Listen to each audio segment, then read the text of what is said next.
Being at the beach is great and all, but wouldn't it be cool to do a barbecue contest and an all-you-can-eat oyster roast on the same weekend, preferably in October, when the Outer Banks weather is perfect, not too hot, not too cold? Oh, and it'd be cool if there were world-class musicians playing on multiple stages all day and night.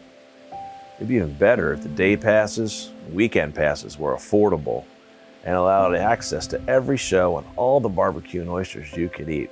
Don't even get me started about the VIP tickets and shuttle passes. Oh well, that'll be the day. Coming to a beach near you, the 2019 Mustang Rock and Roast. This is a jam-packed weekend featuring 2 full days of live music from world-class musicians playing on multiple stages. Swing through on Saturday for all-you-can-eat barbecue and Sunday for all-you-can-eat oysters. Did you say value? That's just $35 for a day pass and $60 for a weekend pass. With food, drink, and live entertainment included, you can't beat our value. And don't even get us started on the VIP tickets and shuttle passes.